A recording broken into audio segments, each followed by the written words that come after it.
the utmost amount of respect for those people too, because I do appreciate their intellectual challenges and their ability to stay with that, but there's other ways to practice law, and that's also success in its own right. And my son is 8 and my daughter is 7, and they've never seen a drop, and I say this again, I know I've said it a number of times, but they've never seen a drop of alcohol in our home, and they've never seen me drink.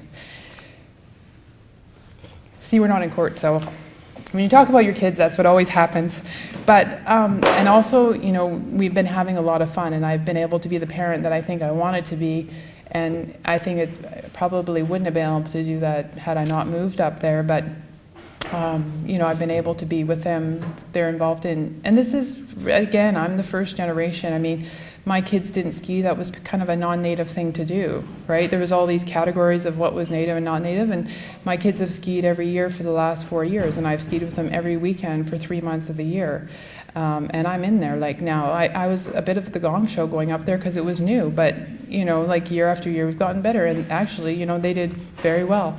And so I'm very honored to be here by the Law Society, and it's my hope that the legal profession will continue to be inclusive and accommodating of these diverse definitions of success. And I want to continue to practice law and be the person that I am. I want to be the mother that I am. I want to be the gender that I am. I want to be the ethnicity that I am, and I want to live in the era that I live in and be able to do it without feeling like I'm trying to fit into something. And I've been able to do that up there, and I would like to just thank the Law Society and all of you for being here today. So thank you. I first met Patrick when I was working at BC Hydro and hired for a summer to produce a documentary, to help produce a documentary on Aboriginal title issues. And Patrick was a little oasis of calm at BC Hydro. He still is today. The only time that I ever see Patrick get excited is when he's talking about the BC Aboriginal Golf Association. But I'd like to introduce Patrick Kelly.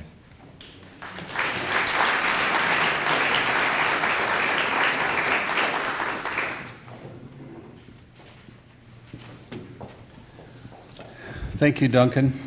I'd like to also acknowledge and thank the Musqueam people for welcoming us into your territory and allowing us to come and do this work here. And to Judge Alfred Scow, honor well deserved for a life well lived, for which we are most grateful. I want to hold my hands up to you in honor of what you've done for all of us as Canadians and Aboriginal people. So, Haichkras. What you've heard about in the presentations that Grand Chief Edward John and Elizabeth Hunt made were some very important messages about the passion. I think you felt and heard the passion that each one of them feels, and not only feels but acts on. I think that's one of the key commitments that we've seen is the willingness to stand forward and to not only know what's right, know what's good, but to act upon it. And so for that, I just want to thank you for the passion you've shown and shared with us in the panel. You've also talked about commitment, and I think that's one of the things that I'd like to reflect upon just briefly. Elizabeth talked about the Equity and Diversity Advisory Committee. Just a brief history of that. The Law Society embarked upon a strategic planning process in the last few years, and one of the core committees, the Equity and Diversity Advisory Committee, is one of the 4 core committees of the Law Society, and the devotion to do better on Aboriginal issues, the retention of Aboriginal lawyers, the attraction of Aboriginal lawyers, is really the commitment that I want to reflect here. This event here is a part of that commitment. I think we know that there's a lot of work to be done. We know that there's a lot of effort still need to be put. We know that we need to gather a lot more information. But, I can assure you from having sat at the benchers table and in the various, not only the Equity and Diversity Advisory Committee, but the Executive and other committees, that the Law Society is committed to do the best it can to help make this better for not only Aboriginal people, but I think the whole legal profession and ultimately all of British Columbia. So I want to just reinforce that because this event is but a beginning.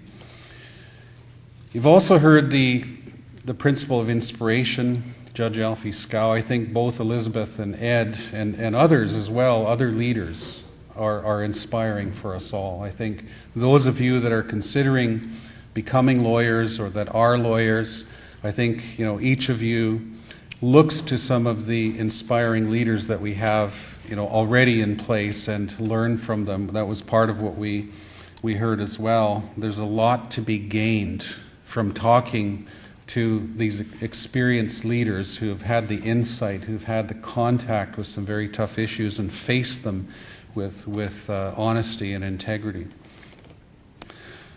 Relationship building is another term that came up, another principle I think that is critical. I think for those students that are facing the challenges of trying to find articles and to try to find a good way in the practice of law, that's going to happen through the relationships of all of the 10,000, almost 11,000 lawyers in British Columbia. So I think the relationships that we forge here and in other discussions are going to be critical to the kinds of success we're looking for. Engaging in changing the legal community. That's really the essence of what this is about. We want to try to make it better than what we inherited, and we want to leave it in a better place for those coming after us. That's what this is all about. I think we all want to get to that point. We want to engage in that process. We want to make the effort to actually produce some results to make that happen.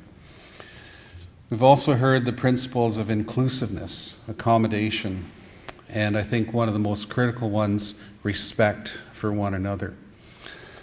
I just want to say that on behalf of the Equity and Diversity Committee and on behalf of Robert Brunn, the chair of the Equity and Diversity Advisory Committee, who was not able to be here due to a commitment in the courts, we want to thank you all for being here. The fact you've taken this time, being here, being present is very important to us, and I think as you get into the discussions, very important to one another. I want to thank you, Duncan, for another job well done, of course. You're always a master at the art, and for which we're very thankful. Hope you've enjoyed the day. We do have lunch available afterwards, so we want to make sure that we're not only nurtured in our minds and our hearts, but in our bodies. So we'll have lunch as well. I want to thank our presenters too, Ed and Elizabeth. Thank you very much for sharing with us some incredibly important and valuable information, your passion and your beliefs. And thank all of you who have come to participate. This is just the beginning. We're going to have additional opportunities to engage with one another. So, get to know one another, find out ways that we can help one another. Before we move on to lunch, I just want to, just reiterate that the Law Society is indeed committed to helping make these things work better. And you'll see in the, if you go to the Law Society website, you'll see in our strategic plan that there is a commitment. It's a written commitment to help advance these issues. We're not just giving lip service to these issues. I want to thank Karen Wanick and others who participated in the annual general meeting to really force this issue to the attention of where it needed to be across the entire legal profession in British Columbia. It's a very brave thing, it's a very courageous thing to do, and my hands are up to you for taking that leadership. Glenn mentioned at the outset that the Law Society is going to be looking to try to do what we can do to attract and retain Aboriginal lawyers in the profession. That to us is the central part of the results that Tim McGee and others in the staff at the Law Society want to put their minds to try to help make possible. If you're an Aboriginal lawyer or an articling student or a law student, we'd encourage you to enter your name. I think there's a list somewhere. Susanna's got a list up at the front. it's surprising that in the Equity and Diversity Advisory Committee, to try to pin down some accurate information. People, of course, have the choice to declare or not whether they want to say, I'm an Aboriginal lawyer.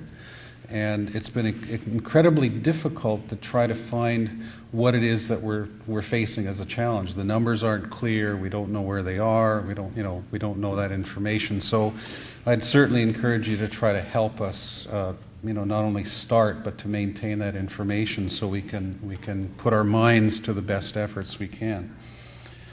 I think there's an evaluation form as well that will be on the tables. If you could please take a moment to fill that out.